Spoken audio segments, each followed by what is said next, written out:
Écoutez, on va Ciao, commencer Bérénice. et ceux qui nous rejoindront en cours de route. Bonjour à tous. Je me présente, je suis le docteur Rémi Elchekta. Vous avez pu, je pense, me retrouver sur les réseaux.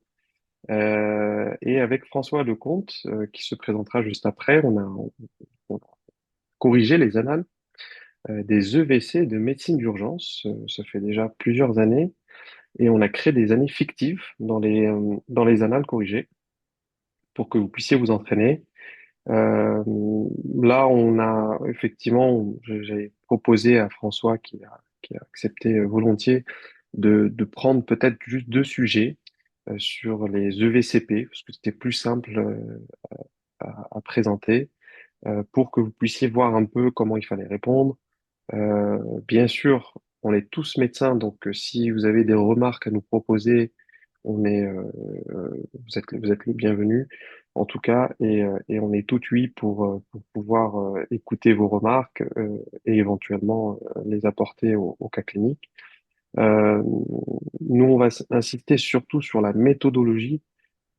Pourquoi? Parce que c'est surtout sur ça qu'il faut insister pour pouvoir gratter le maximum de points. Euh, et on a aussi l'expertise du docteur François Lecomte, qui est PH au CHU Cochin, euh, qui a vraiment une valeur ajoutée sur la façon de travailler, en tout cas dans le système français, qui peut être un peu différent dans les autres systèmes. Ce qu'on va faire, c'est que on va commencer par le sujet 4 des EVCP que va présenter François, qui va se présenter juste tout- dès maintenant, et je vous proposerai la correction du sujet numéro 2 des EVCP de 2025. Bonsoir Je à te laisse le tous. micro. Merci beaucoup, Rémi. Je suis très content de pouvoir intervenir cette année encore pour les. Alors, moi, je prends toujours beaucoup de plaisir et c'est très interactif. Alors, là, on a un temps un peu plus limité que d'habitude. Moi, je suis François Lecomte, médecin urgentiste à l'hôpital Cochin et aussi à l'Hôtel Dieu, qui est une toute petite structure, mais qui fait beaucoup de médico-légal. Donc, les certificats, il y a beaucoup de. Il y en a pas mal. Beaucoup de maladies infectieuses pour plein de raisons, migrants et puis des comportements à risque, on va dire. Et donc, bah, j'ai quand même 25 ans d'expérience de médecine d'urgence, un certain feeling sur, sur les choses qui se voient et celles qui se voient moins bien. Et quand on lit vos copies, on comprend si vous avez les mains dans le cambouis ou que dans les bouquins.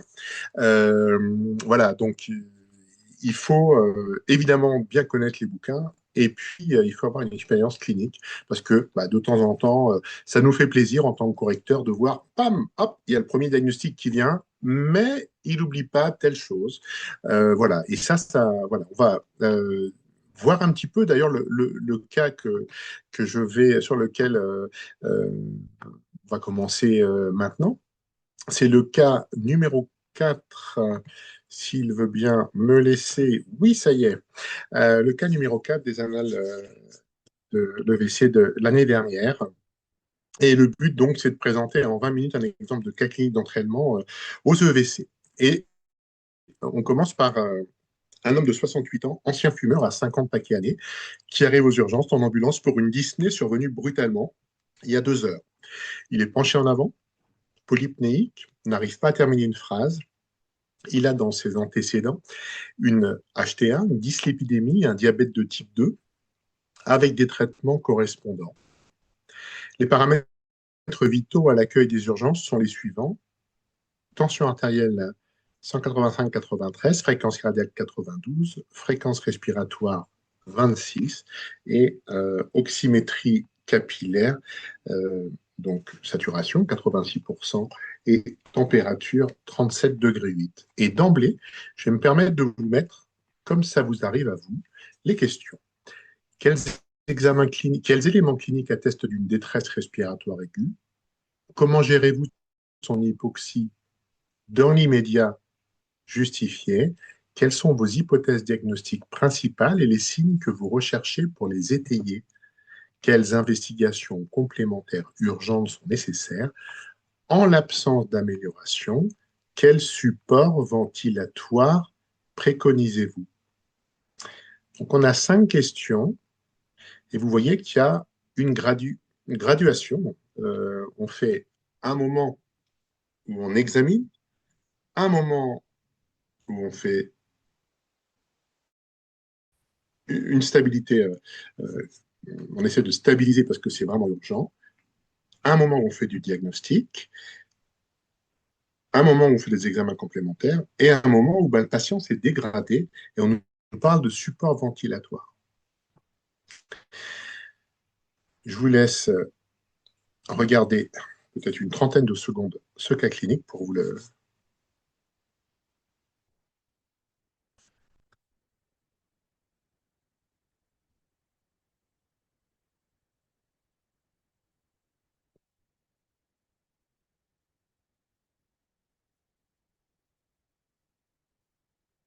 Et on va passer à la première question. Quels éléments cliniques attestent d'une détresse respiratoire aiguë? Donc, écoutez, si vous voulez participer, je vous écoute. Allez, n'hésitez pas à participer. Vous pouvez aussi nous mettre des remarques sur le chat. Ah oui, Vous ce dites sera spontanément avec plaisir. ce que vous Effectivement, sur le pensez. chat, hop, je vais peut-être me mettre comme ça pour pouvoir voir le chat en même temps.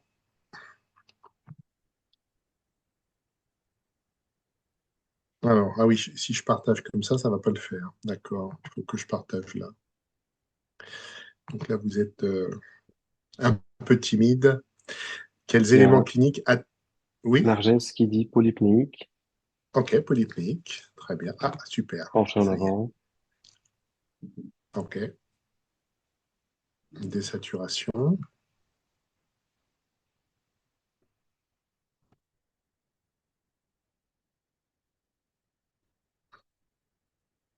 N'arrive pas à finir une phrase.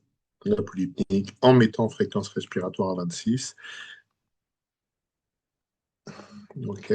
Le côté brutal. Ok. Donc, que j'arrive à récupérer. Hop, je partage mon écran. Tac. On le voit, hein, Oups. ton écran. Ah, Pas encore. parfait. Ouais. Vous le voyez en grand? Ouais. Voilà, très bien.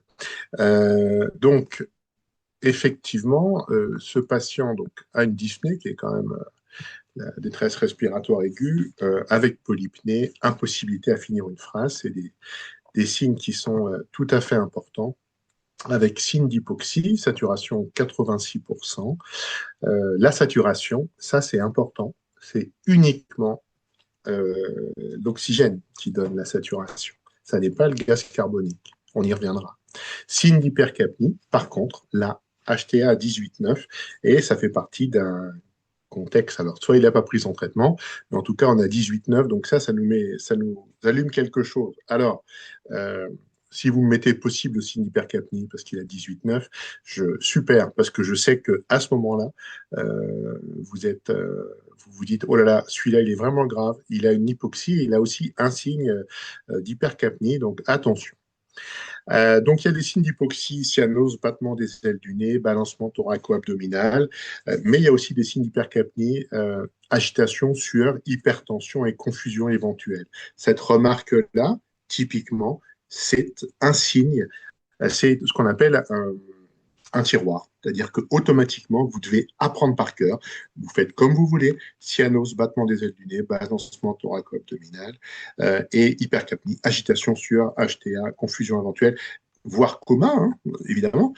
C'est des choses qui doivent sortir automatiquement. C'est ce qu'on appelle un tiroir. Donc, on retire des cas qu'on fait, ce qu'on appelle des invariants, c'est-à-dire le truc du cours, mais la plupart du temps, on essaye d'aller vous chercher le cours, de voir comment vous allez réutiliser un cours pour pouvoir soigner les patients comme dans la vraie vie.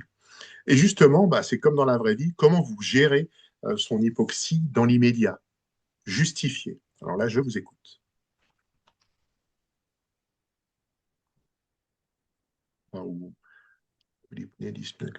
ça, c'est celui de tout à l'heure. Donc, comment vous gérez ce patient vient d'arriver, il est penché en avant, il a du mal à finir une phrase, il désature.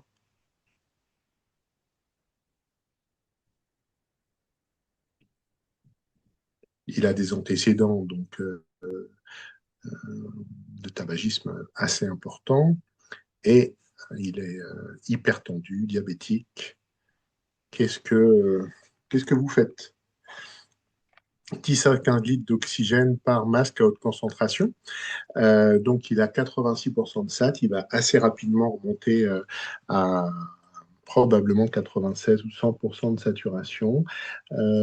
C'est peut-être pas faux, mais ça m'inquiète un tout petit peu. C'est-à-dire, je me demande, tiens, est-ce que c'est pas trop, quoi, finalement, chez ce patient?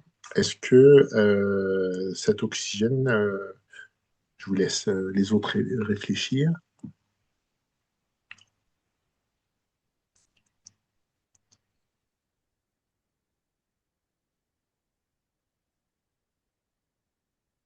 Ben, c'est intéressant parce que euh, le, voilà, je titre mon oxygénothérapie. Déjà, ça me rassure un petit peu.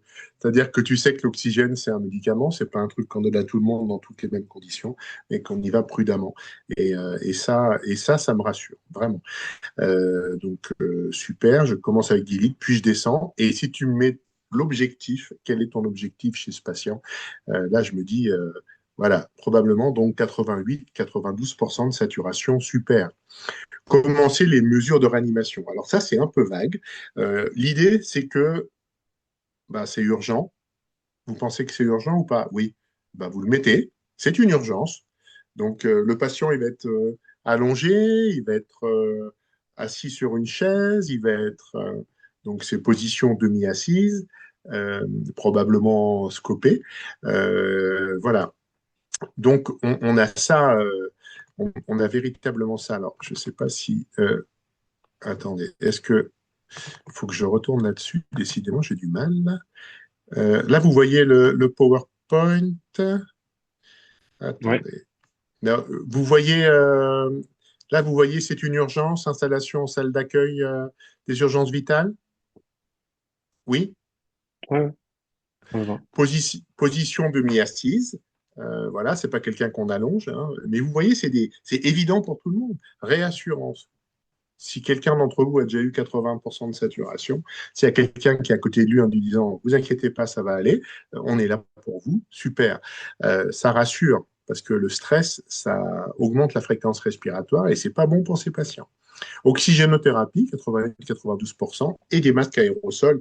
Alors là, on peut se demander pourquoi est-ce qu'on met des masques aérosols à ce moment-là. Et en fait, pour vraiment savoir ça, il faut retourner sur toutes les questions que vous aviez tout à l'heure et vous vous dites, mais est-ce que je mets mes aérosols maintenant ou pas? Et il y a la cinquième question, vous avez, en l'absence d'amélioration, quel support ventilatoire préconisez-vous? Quand on vous parle de support ventilatoire, c'est un peu plus que de l'oxygène, et ça veut dire qu'on attend probablement quelque chose pour l'aider à respirer, un support non invasif. Donc ça veut dire que d'emblée, il faut qu'on mette des masques aérosols chez ce patient qui est probablement BPCO post-tabagique. Donc masque aérosol avec des bêta-2 d'action immédiate. D'accord. Et comme ce patient est vraiment en détresse respiratoire, on va rajouter des anticholinergiques, au moins sur le premier aérosol. Et dans la première heure, on va faire 3 aérosols sous 6 litres d'air. Il est hors de question que vous vous disiez d'un côté, je vais titrer mon oxygène et de l'autre, je balance de l'oxygène pour faire l'aérosol. Que ce soit de l'oxygène ou que ce soit de l'air, le support est bien. Ce qui est important, c'est que ça pulse et que le patient il le prenne dans les poumons et que ça le dilate les bronches avec les effets secondaires qu'on lui connaît, qui sont tachycardie et tremblement. On a bien ça en tête. On surveille le patient. Un patient qui a 86 ou 88% de SAT, il faut évidemment le surveiller. Voilà. Et la petite remarque, c'est donc que la question 5 nous incite à mettre d'emblée les aérosols dans cette prise en charge initiale. Vous voyez, typiquement, euh, là, il y a à la fois du cours et de la méthode. Vous vous dites, moi, je ne suis pas sûr que d'emblée, j'aurais répondu de mettre le masque à aérosol. J'aurais dit, je mets un peu d'oxygène et puis ben, je vais l'ausculter, je fais mes hypothèses, etc.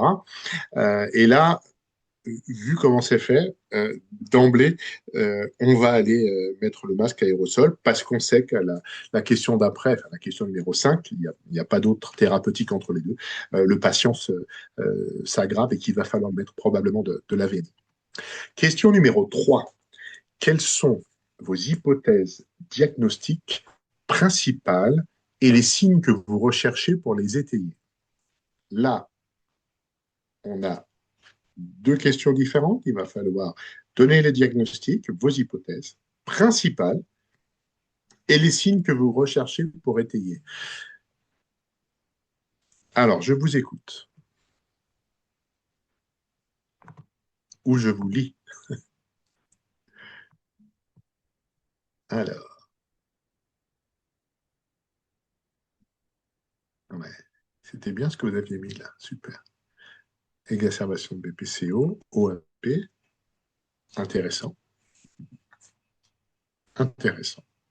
Et vous gardez en tête à chaque fois que vous mettez quelque chose, euh, pourquoi. Voilà.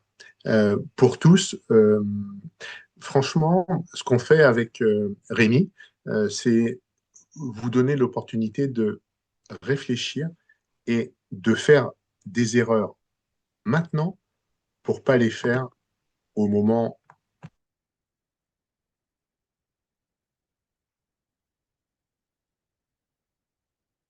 qui, quelles sont vos hypothèses diagnostiques et hop là, j'ai une connexion Internet instable. Étonnant.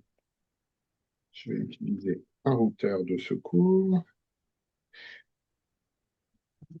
Alors, est-ce que vous avez proposé d'autres choses?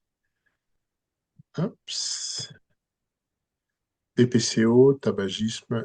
Ah ouais, ça c'est bien, c'est structuré, vous voyez. Raoul nous fait quelque chose de structuré. HTA, recherche de reflux pathogulaire, tour du sens veineuse. Jugulaire, œdème des membres inférieurs. Euh, poussée d'HTH chez ce patient. À 18,9, ouais, c'est envisageable. C'est le problème de l'OAP. On ne sait jamais si c'est cause ou conséquence.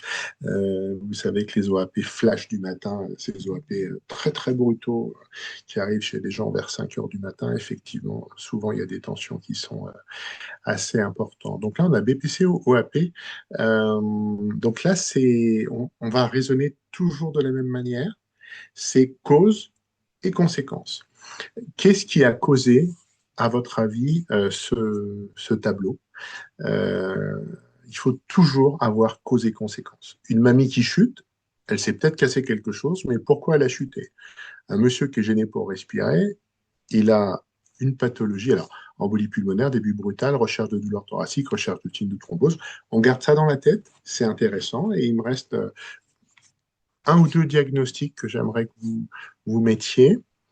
Syndrome coronarien aigu, alors il est diabétique, pourquoi pas. Pneumothorax, intéressant. Il faudrait juste, Gérard, que tu me dises pourquoi chez ce patient qui est assez relativement jeune, mais euh, pas de la première jeunesse. Et pourquoi est-ce que lui, il est plus à risque de faire un pneumothorax qu'un autre? Alors, et là, on a pneumonie, fièvre, foyer auscultatoire, pneumothorax. Voilà. Là, merci les gars, c'est un travail d'équipe, on est d'accord. Ce ne sera pas comme ça le jour J, mais moi, là, je suis content. J'ai des gens en face de moi qui réfléchissent. Alors, la réflexion, c'est pas mal. Ça permet de sauver pas mal de patients, mais ça ne permet pas toujours de remplir les copies d'examen. Alors, il va falloir qu'on essaye de voir ça. Alors, exacerbation aiguë de BPCO, de bronchopathie chronique avec le tabagisme, participation cardiaque, c'est mes hypothèses, hein, donc il y a pas mal de facteurs de risque cardiovasculaire, c'est exactement la réponse qu'a donnée votre collègue, hein, c'est impressionnant. Sur un mode infectieux, température subfébrile à 37,8, recherche de foyer de bronchie ou de crépitant auscultatoire localisé, et puis je vous rappelle que l'infection, c'est l'étiologie numéro un de la décompensation de BPCO. Je garde en tête, l'embolie pulmonaire. Ça m'a beaucoup gêné. Euh, est-ce que je le mets là ou pas? Euh, mais a priori, je ne l'ai pas mis. Parce que dans l'énoncé, c'était pas marqué que ce patient, il était au lit, cloué au lit depuis une semaine, etc., qu'il n'arrivait plus trop à bouger à cause de sa pneumopathie ou de sa bronchite. Hein, c'est bronchite hein, qui gêne le plus souvent comme ça. Donc, je ne l'ai pas mis, mais si vous le mettez en disant si jamais la radio est normale ou que le patient ne crache pas vert, on doit éliminer une embolie pulmonaire. Voilà, si on, OK.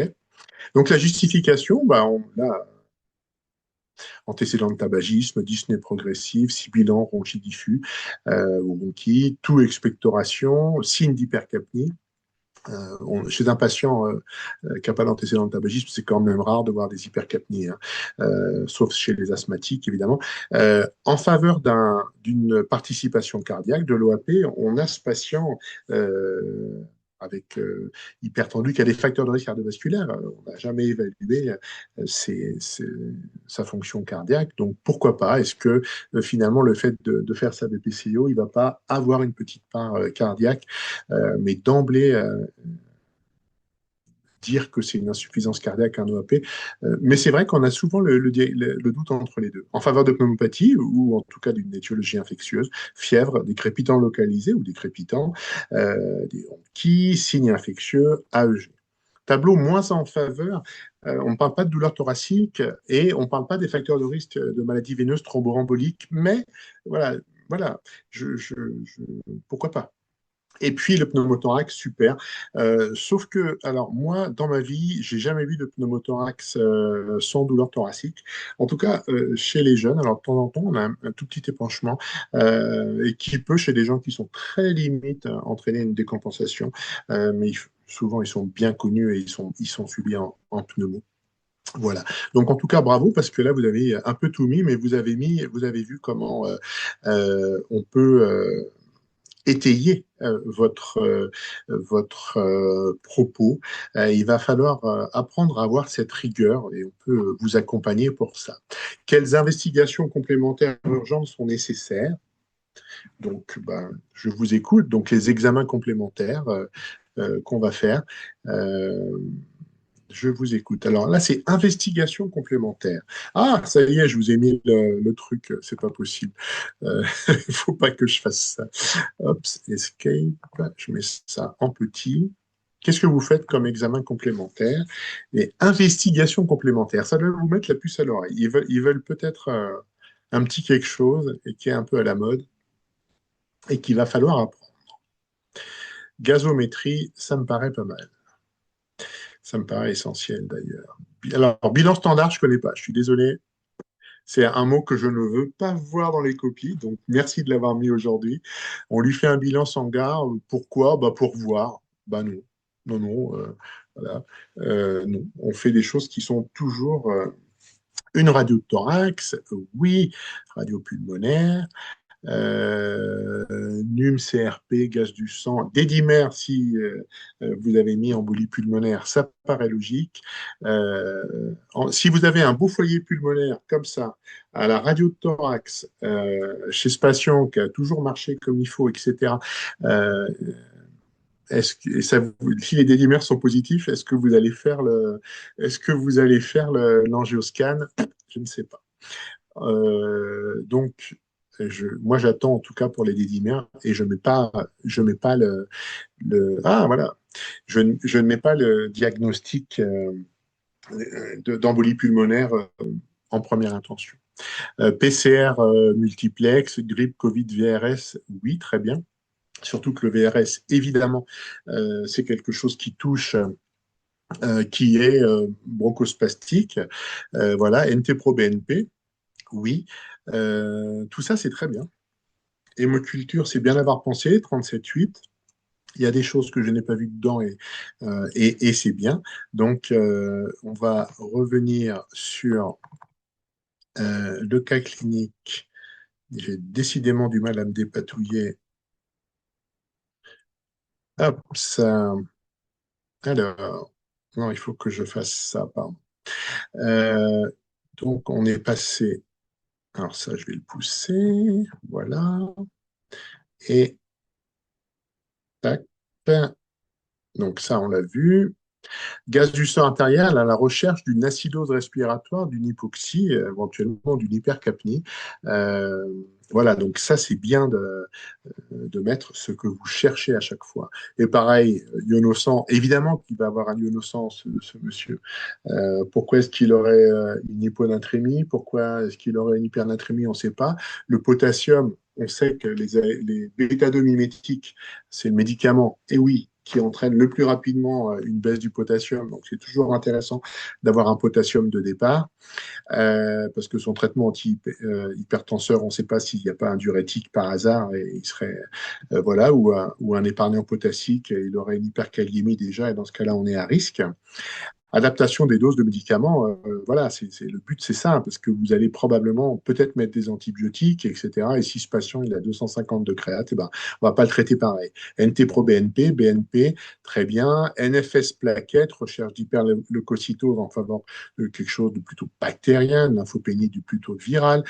Une PCR virale, c'est très bien, vous l'avez dit. La CRP pour un syndrome inflammatoire biologique. Hémoc-aéro-anaérobie. On met en culture le sang du patient pour, si quelque chose pousse, eh bien, ça donne une possibilité d'identifier le germe, premièrement, et deuxièmement, d'avoir des antibiogrammes. Alors attention, et bravo, parce que vous n'avez pas mis les antigénuries légionelles et pneumocoques tout seul. Là, moi, ça c'est pas bien, c'est hors recours. Hein. Si une fois que vous avez le poignet pulmonaire, alors dans ce cas-là, vous faites votre antigénurie légionnaire ou pneumocoque parce que vous pouvez orienter votre. Là, normalement, un patient comme ça, si on sait que c'est infectieux, on a tendance à mettre deux antibiotiques et à partir du moment, mais on y reviendra, où il n'y a qu'un seul. La légionelle, par exemple, est négative, et ben dans ce cas-là, on tape que sur le pneumocoque. Et si la légionelle est positive, eh bien dans ce cas-là, peut ne taper que sur la légionelle. Voilà. Radio de thorax, on recherche le foyer ou les signes d'insuffisance cardiaque. L'électrocardiogramme, oui, je crois qu'il y a quelqu'un d'entre vous qui en a parlé. Eh ben oui, parce que quelqu'un a dit syndrome coronarien aigu. Alors c'est vrai que ce patient-là, c'est pas typique d'une présentation d'un syndrome coronarien aigu, mais n'empêche que quelqu'un qui a des antécédents, des facteurs de risque cardiovasculaire, il est tachycarde, il a du mal à respirer, c'est une épreuve d'effort. Il est diabétique, il sentira pas sa douleur. Donc vraiment, oui, il faut faire un électro. Une tropo d'emblée, non. Par contre, s'il y a des signes d'ischémie, souvent une tachycardie avec un sous-décalage du ST, vous vous dites hop, hop, hop, on va faire une tropo. Et parfois, je vous promets, ça peut revenir positif chez ce patient. Il faut donc faire attention. Et voilà, le petit truc un peu touchy, c'était ça. On vous demande des investigations. Voilà. Vous pouvez faire une écho-clinique de médecine d'urgence, ça va plus vite que le BNP.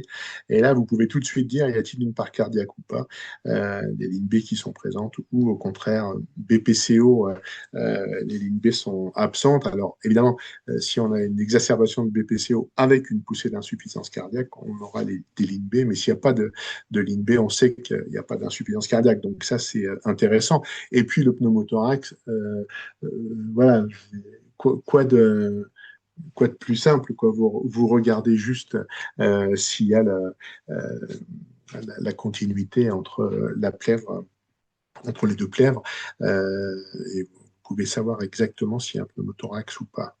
Donc, en l'absence d'amélioration, quel support ventilatoire préconisez-vous?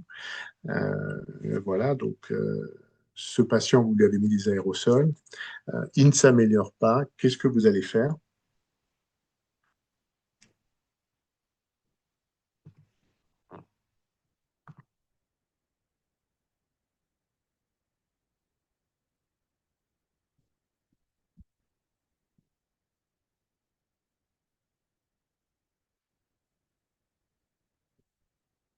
VNI avec pipe ou CPAP. Ah, bah, c'est bien de mettre d'emblée ça. Alors, la ventilation. Alors, on revient, si vous voulez bien, juste après là-dessus, et j'ai vu un petit commentaire avant. En cas de suspicion forte d'embolie pulmonaire, il faut faire un angioscanne thoracique.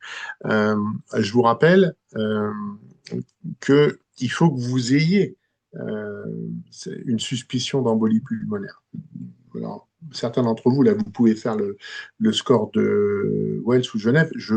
Là, il va pas être ni très faible, enfin ni faible, il va être faible ou moyen, mais en tout cas, il va pas être haut. Donc, euh,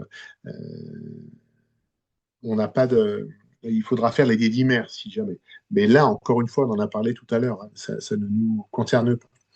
Euh, Là, on a un patient, il est exacerbation aiguë de PCO, il s'améliore toujours pas, il va falloir lui faire de la ventilation non invasive. Et il faut être très simple. VNI en médecine d'urgence, globalement, il y a deux indications.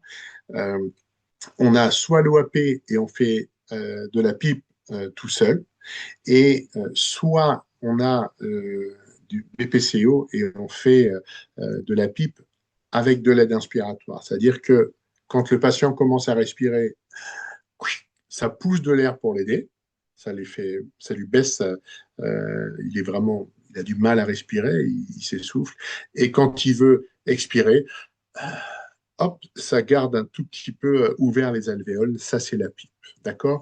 Donc, euh, on a deux indications pour répondre à Mohamed. On a déjà une première indication qui est là. On a fait un traitement bien conduit. Le patient, il est en train de s'asphyxier.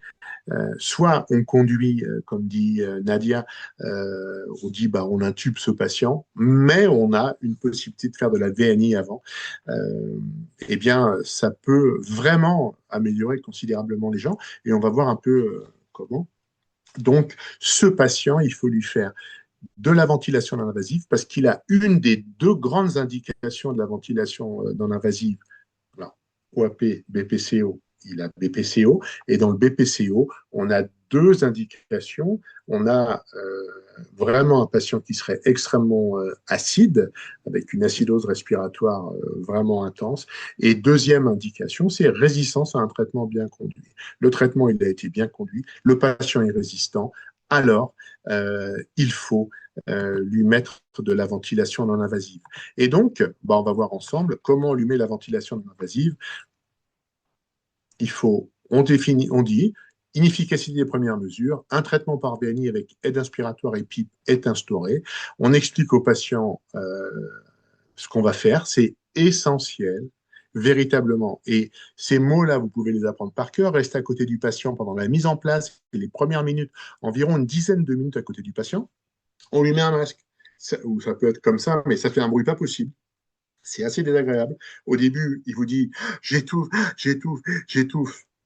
Et pourtant, bah, il n'étouffe pas, il est en train de s'améliorer.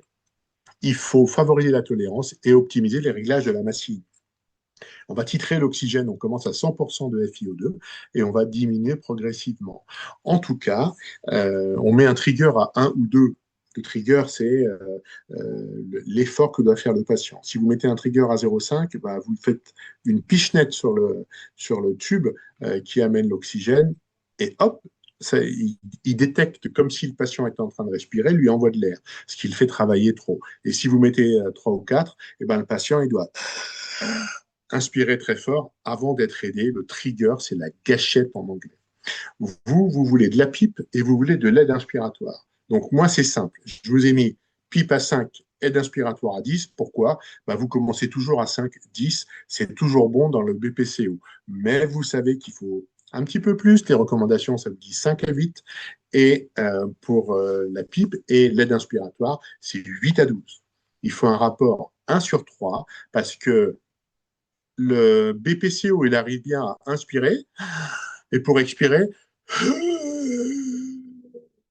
il a du temps. 1 sur 3. Si vous mettez un... Là, soit vous avez appris par cœur, mais si je vois 1 sur 2, je me dis, ah là là, il n'a pas compris parce que, en fait, il va faire...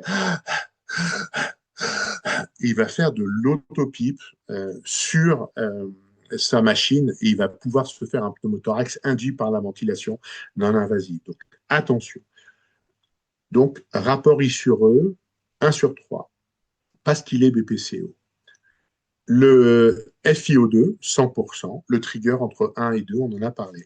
Au bout de 60, 120 minutes de VNI, on arrête la VNI, on le remet sous oxygène, on contrôle le gaz du sang. Évidemment, si vous m'avez, moi, quand j'arrive avec la VNI, en même temps dans la main, j'ai un patch là, hop, lidocaïne, le patient a déjà eu le premier gaz du sang. Le premier gaz du sang, il fait pas très mal. C'est le deuxième parce qu'on a vraiment peur et que ça fait plus mal. Et là, on lui dit, ah, vous avez mis un petit patch et tout à l'heure, on refera un gaz pour voir que ça s'améliore bien. D'accord? Évidemment, on surveille la conscience, la fréquence respiratoire et la saturation.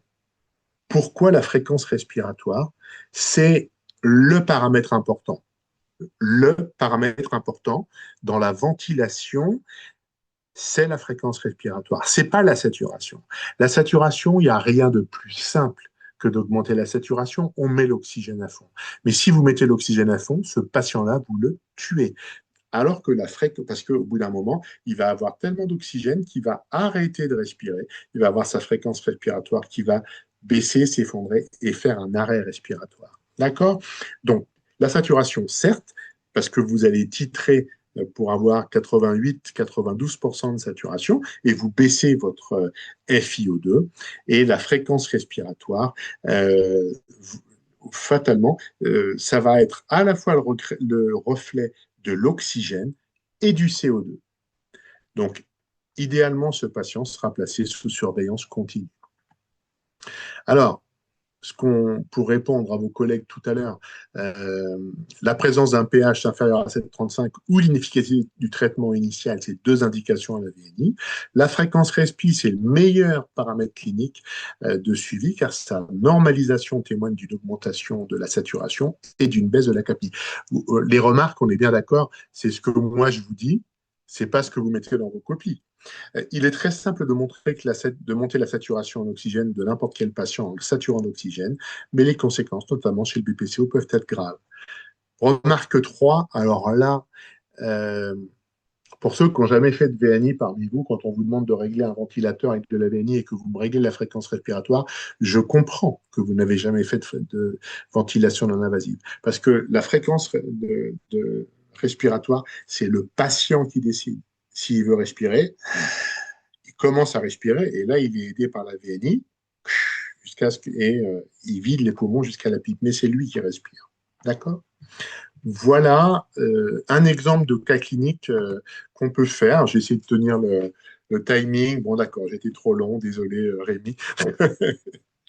Aucun problème, c'est toujours un plaisir de voir comment tu règles une VNI. En tout cas, pour les médecins généralistes, c'est toujours la bête noire, ces paramètres. Donc, non, non, c'est top, merci. En tout cas, n'hésitez pas hein, si vous avez des questions sur le Ah ouais, chat. il faut.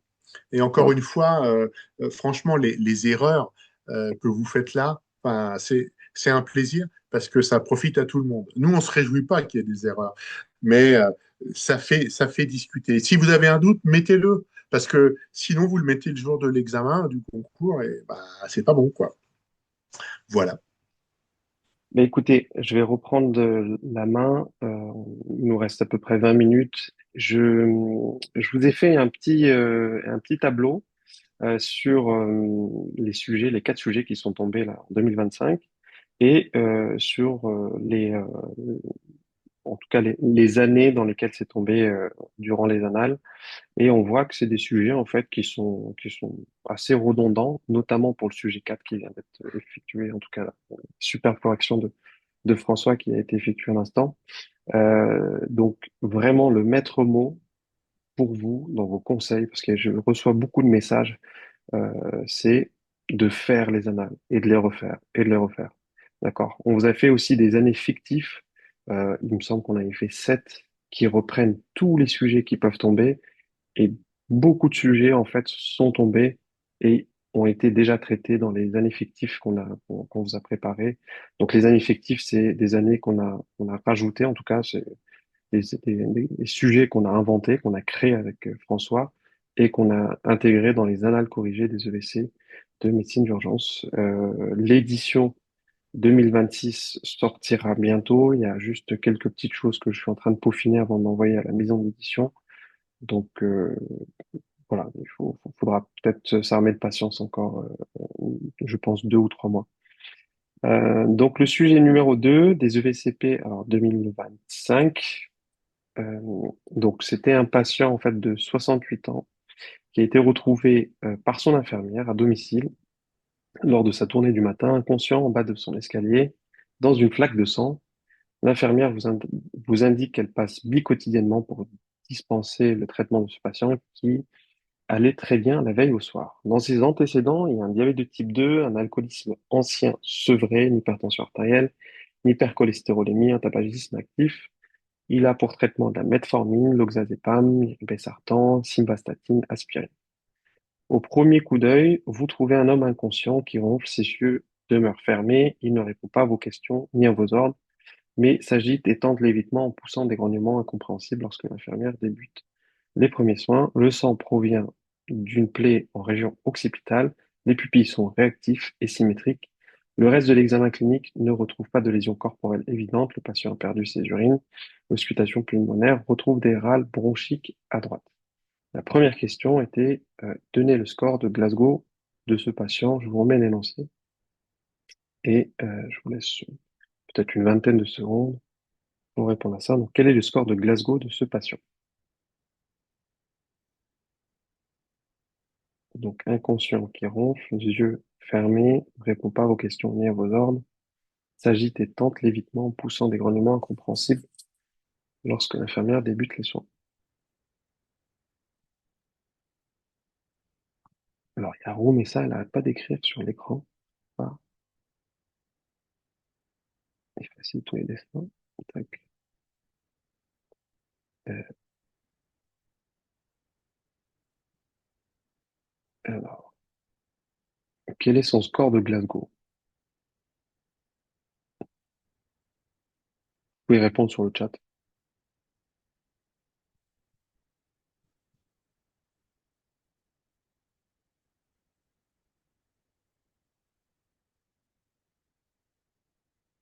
Alors, j'ai un 7 sur 15, j'ai un 5 sur 15.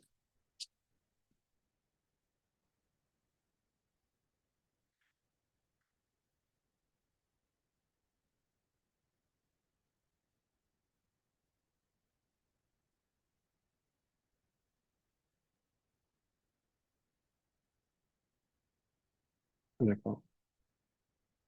Ok. Ouais, c'est vrai qu'il y en a beaucoup qui disent 7. 7, 7. Ok.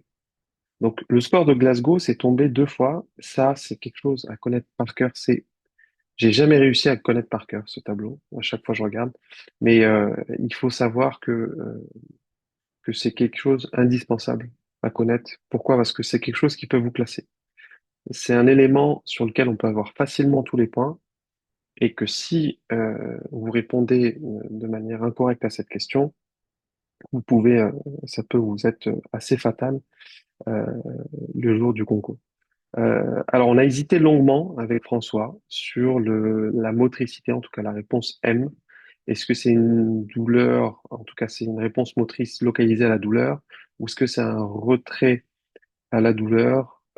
Alors, sur le fond, ça change pas grand-chose. Pourquoi? Parce que ce soit un Glasgow 8, 7, on sait que, notamment sur un élément important, là, voilà, comme tu le dis, Nadia, l'intubation est indiquée à partir d'un Glasgow 8 ou moins. Donc ça jouera pas. Mais si on était entre 8 et 9, ah oui, là, ça aurait été extrêmement délicat si on avait répondu de manière erronée à cette question. Donc Y1, c'est un patient qui a effectivement les yeux fermés. V2, il a des sons incompréhensibles. Donc là, on l'a noté, des sons, des grognements incompréhensibles. Mais il s'agit et tente l'évitement en poussant des grognements lorsque l'infirmière débute les premiers soins. C'est vrai que c'est assez orienté parce qu'il retire sa main. Euh, sur un acte infirmier, franchement, ça se débat. Si on mettait 7 ou 8, c'est vrai que c'est assez débattu, mais, mais chez ce patient-là, en tout cas l'ouverture des yeux et la réponse verbale, on est tous d'accord et on sait qu'il a un score de Glasgow au moins en tout cas, au maximum, égal à 8, pas plus. Les paramètres vitaux sont les suivants. Donc, on a une pression artérielle à 110-80, une PAM à 90, une saturation à 92, une fréquence cardiaque à 100, une fréquence respiratoire à 15. Il vous manque des données paracliniques à évoluer rapidement, lesquelles au moins deux. Qui veut se lancer? Donc, on nous a donné les constantes, pardon, euh, et on nous demande, en tout cas, on nous dit qu'il y a deux éléments paracliniques qui manquent. Ouais, la glycémie capillaire, ça c'est très, très, très, très important. Tous les patients inconscients égale glycémie capillaire jusqu'à preuve du contraire. Ok, pas mis zéro. Alors, la température, pourquoi pas, on va en discuter. Pourquoi tu penses à la température, Francine?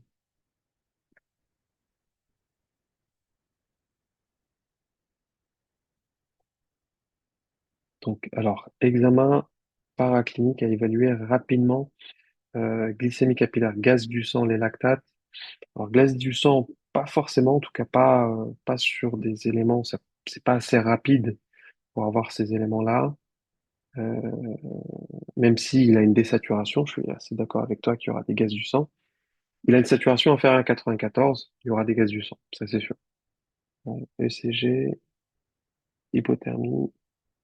Oui, pourquoi pas le CG, hyponatrémie, euh, il y a pas mal de choses. Hémocu, ouais, exactement. Donc je suis d'accord avec toi, Raoul. Euh, c'est un patient, alors ça, c'est important. Moi, j'insiste pas sur la correction des questions, mais surtout sur la décortication euh, des éléments dénoncés. On nous dit bon, c'est un patient de 68 ans qui est retrouvé inconscient avec une flaque de sang. Qui dit flaque de sang dit hémorragie. Qui dit hémorragie dit vérifier le traitement qu'il prend. C'est un patient qui est sous aspirine. Donc, il est sous antiagrégant, il a une plaie, il y a une flaque de sang, il peut faire une hémorragie. D'accord? Donc, qui dit hémorragie dit hémoglobine, en tout cas, à contrôler. Et ça, c'est très, très, très important. Pourquoi? Parce qu'il peut faire un choc hémorragique sur une plaie cérébrale, en tout cas sur une plaie du cuir chevelu, pardon, euh, parce qu'il y a ce contexte d'antiagrégant ou d'anticoagulant. Euh, Là, c'est un contexte d'antiagrégant qui prend le patient et qui prend de manière assez régulière avec une infirmière qui passe. Donc ça, c'est très important. Alors, il y a une stratégie à adopter, c'est que là, on nous dit au moins deux. Donc si vous en mettez plus, vous risquez de vous exposer à une éventuelle erreur.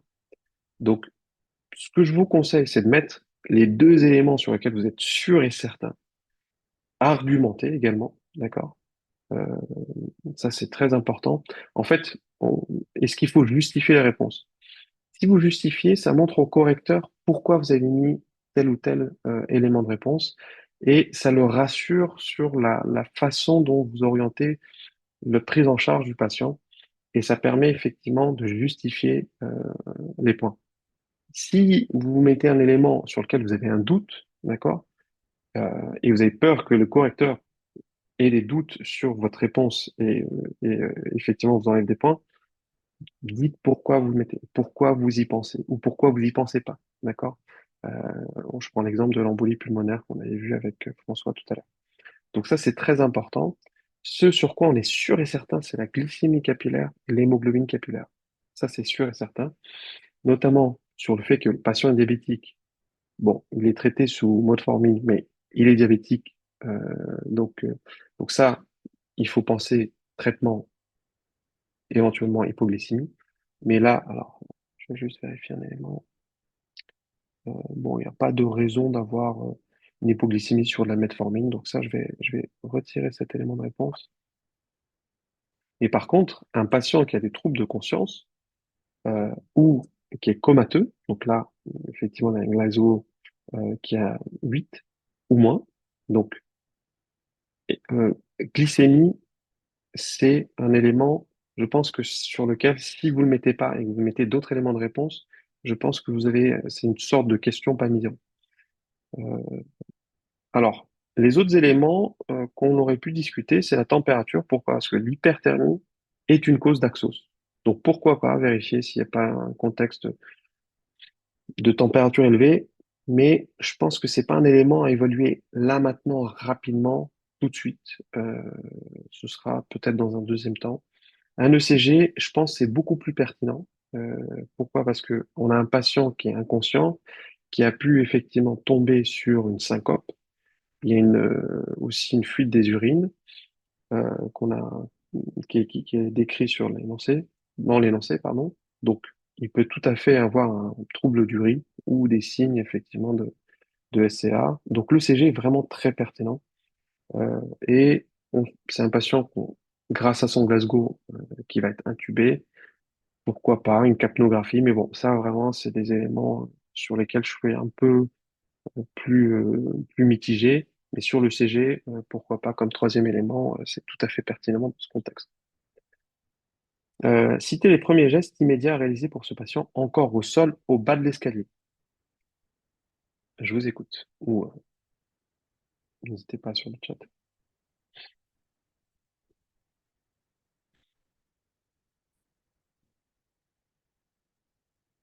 Qu'est-ce que vous faites chez ce patient inconscient, avec une flaque de sang, en bas de l'escalier, qui a un Glasgow à 8,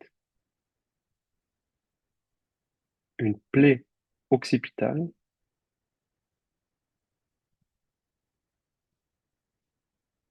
Alors, les ABCD, PLS,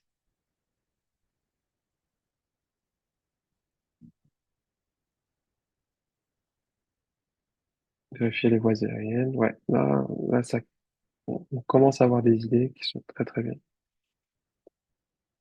Canule de Guedel, pansement, PLS. Ouais, il y a des idées, effectivement. Collier cervical, ça c'est bien. Ça c'est très important. Collier cervical, pas mis, quasiment zéro. Pourquoi? Parce que c'est un patient qui dit trauma crânien, dit trauma cervical, d'accord? Jusqu'à preuve du contraire.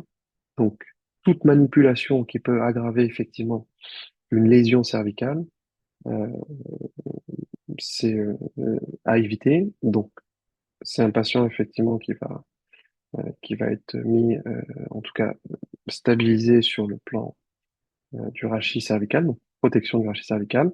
Bon, j'ai organisé mes idées comme ça, mais on aurait pu les organiser autrement. Alors, les critères ABCDE, c'est bien sûr A pour airways, donc les voies aériennes, B pour la respiration, C pour la circulation, donc vérifier sur le plan hémodynamique, D pour disability, donc déficit neurologique, E, l'environnement, donc exposure. Donc, tous ces éléments, c'est des éléments réflexes à avoir dans la prise en charge en urgence. Donc, on protège le patient notamment au niveau du rachis cervical avec un maintien manuel de l'axe tête-cou-tronc. Il y aura un soignant qui sera dédié à protéger le rachis cervical, euh, le temps de mettre le collier. Comme ça fait ça libère effectivement un soignant qui peut par la suite intervenir et aider ses collègues. Euh, Deuxième chose, donc bien sûr, libération des voies aériennes. Il y a peut-être une obstruction, on entend un ronflement, des bronchies. Euh, on va préparer une intubation, l'oxygénothérapie, contrôler l'hémorragie externe. Donc, on va comprimer la plaie occipitale, mettre un pansement compressif, éventuellement des agrafes. On surveille sur le plan neurologique le patient, notamment au niveau de son Glasgow et des pupilles, mais ça on verra juste après. Donc, on prépare l'immobilisation et au relevage du patient, donc avec un plan dur qui va être installé, ou un matelas immobilisateur à dépression selon les pratiques. Donc, et on va relever tout en respectant l'axe rachidien. Ce qui est important, c'est que, comme je disais, le collier cervical va libérer un soignant et la mise en PLS. Donc ça, j'ai vu ça dans les commentaires. C'est pas systématique hein, chez un patient qui doit être intubé. L'important, c'est vraiment de libérer les voies aériennes. Bien sûr, dans les manœuvres de secourisme C'est quelque chose qui est important à mettre en place, mais pas dans ce cas-là, pas en tout cas en situation où le SAMU intervient et chez un patient qui va être intubé dans tous les cas. Donc lui faire des mobilisations, notamment sur le contexte de traumatisme crânien, on essaye d'éviter au maximum. Euh, alors, les paramètres que vous avez demandés sont dans les normes. Vous avez conditionné votre patient selon les premières nécessités, comme, désolé pour la faute d'orthographe, comme demandé à la question 2, il est à présent installé dans le véhicule. Vous avez conditionné votre patient selon les premières nécessités. Ah, je me répète, désolé. Tac, hop. Vous considérez à ce stade de votre examen qu'il s'agit d'un traumatisme crânien grave avec peut-être une inhalation. Pouvez-vous définir ce que sont les axos?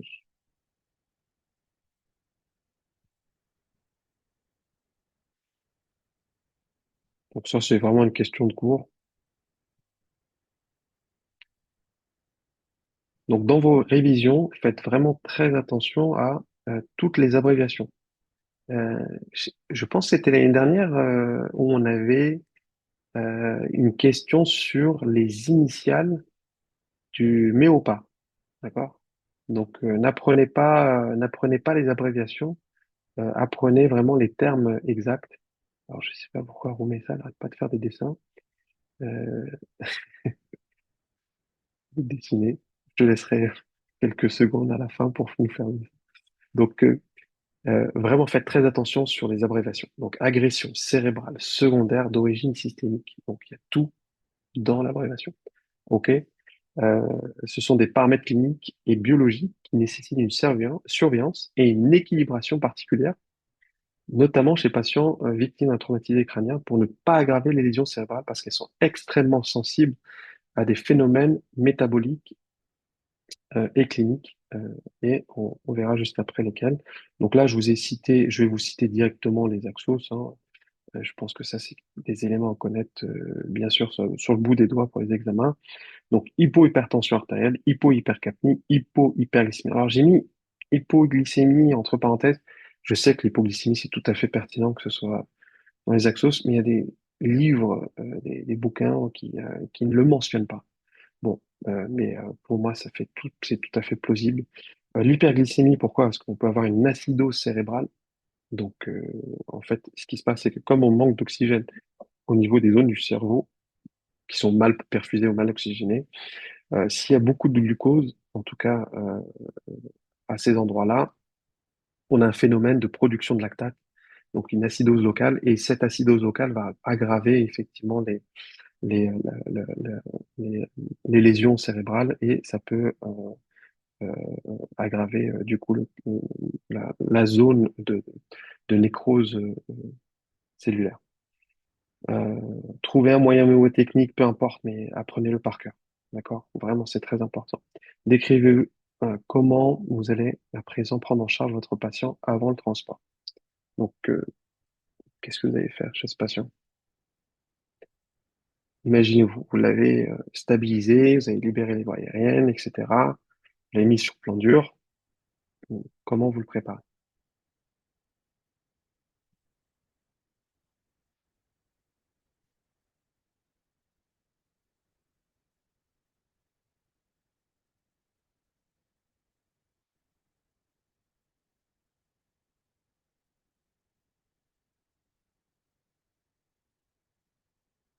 Alors, tu mets transport en ambulance, un patient comme ça.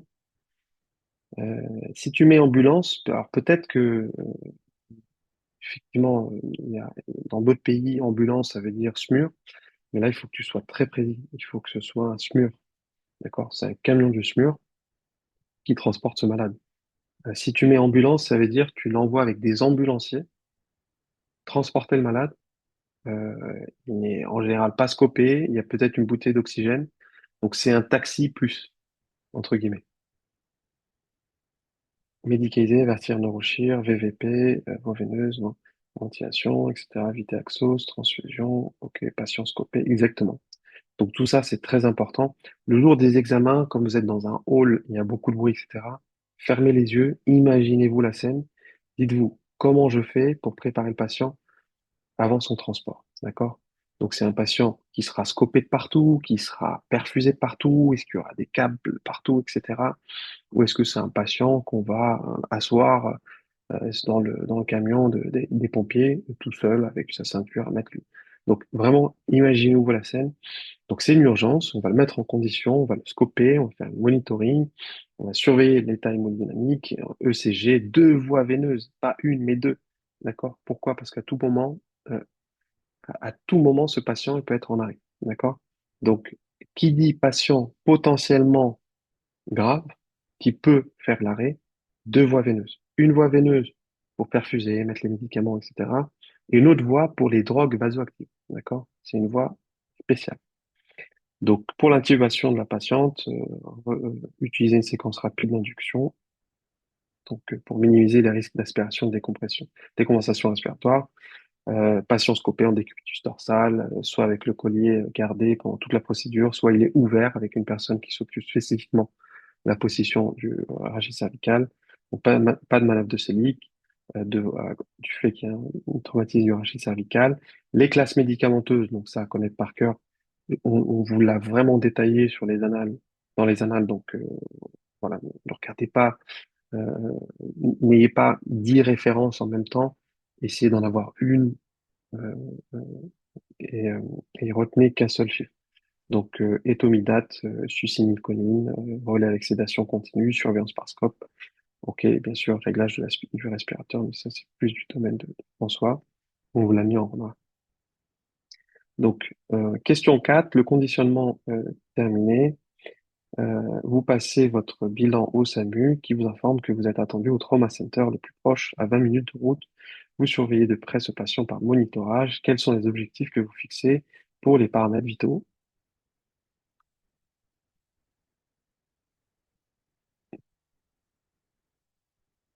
Je vous laisse une dizaine de secondes. Ouais, pression artérielle moyenne, supérieure ou égale à 90, c'est très bien.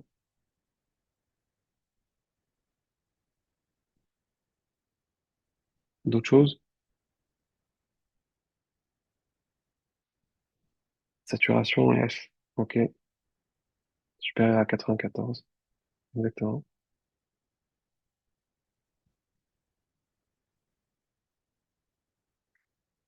Voilà, glycémie, normale, température. Ouais, c'est très bien. Donc, on pense aux axos. Ok. Et bien sûr, tension artérielle. Donc, pression artérielle systolique autour de 120, supérieure à 110 millimètres de mercure, pour avoir en général une tension artérielle moyenne à 90. Saturation de plus de 94. Glycémie entre 8 et 10 millimoles, température entre 36 et 37, option 36, 37,5. Je vous ai mis un petit tableau résumé, mais, euh, mais ça paraît assez logique euh, quand on pense aux axos. Donc, quand vous apprenez, essayez d'apprendre intelligemment. Euh, Axos, qui dit Axos? Pourquoi? Si vous butez sur pourquoi l'hyperglycémie, c'est une cause d'Axos, essayez de comprendre la physiopathologie. Comme ça, au moins, vous ancrez l'idée et, et ça fait moins d'apprentissage à faire pour le jour des examens. Et surtout, ça va vous orienter pour le traitement. Donc, qui dit Axos dit déjà, vous avez répondu à une grosse partie du traitement. Ouais, je reviens sur le tableau.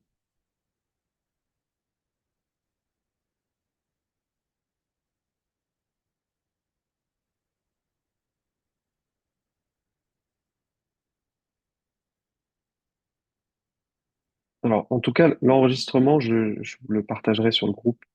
Vous pourrez revoir ça tranquillement, d'accord? Donc, d'un point de vue clinique, quels signes surveillez-vous particulièrement?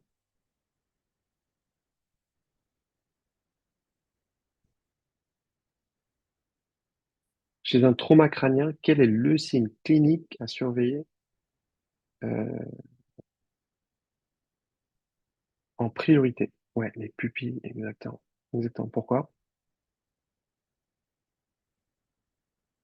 Pourquoi la pupille? Les pupilles, pardon. Ouais, l'engagement, ça va. Exactement. Exactement. Alors, il y a plein de paramètres à surveiller, bien sûr. Mais d'un point de vue clinique, euh, celui qui est très important, chez un trauma crânien grave, hein, d'accord? parle pas des autres contextes. C'est la pupille. Pourquoi? Parce que si vous voyez une anisocorie avec une mydriase du côté de la plaie ou du trauma, c'est qu'il y a peut-être un engagement cérébral. Il y a une compression du nerf droit qui entraîne mydriase et qui est un signe indirect d'engagement cérébral et signe d'urgence absolue. D'accord? C'est très important. Qu'administrez-vous dans chacun des cas si durant le transport de votre patient, ah oui, j'ai mis directement. Euh, alors je pense que c'était une mydriase, ouais, mydriase réactive droite. Alors qu'est-ce que vous faites s'il y a une mydriase réactive droite? Mannitol, exactement. Quoi d'autre?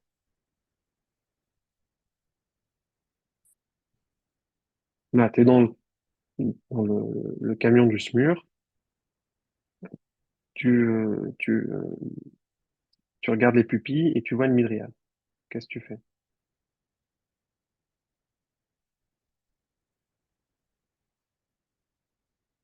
D'accord, vous le mettez sous mannitol, c'est parfait. Mais si tu vois qu'il y a des pupilles, en tout cas une pupille dilatée, qu'est-ce que ça va changer dans le transport?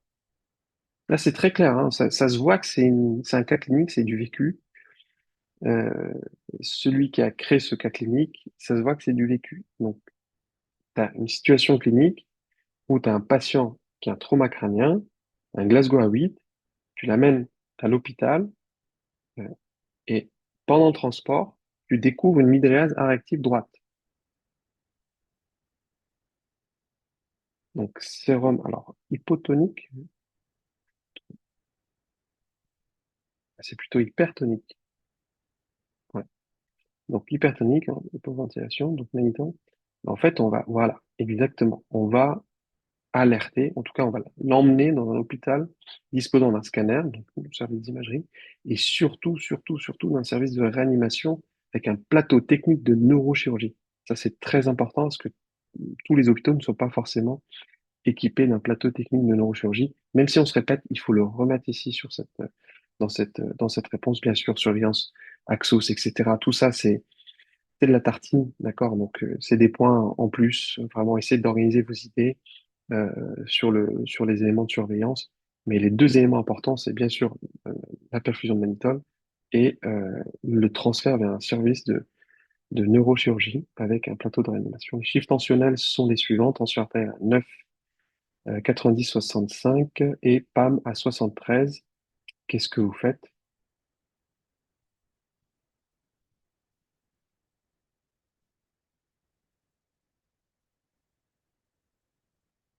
Vous êtes satisfait là? Vous êtes satisfait de la tension? Ouais, on la remplit, exactement. On la remplit, on surveille. Les chiffres tensionnels suivants, 90, 60, PAM 70, malgré votre action à la question précédente, qu'est-ce que vous faites?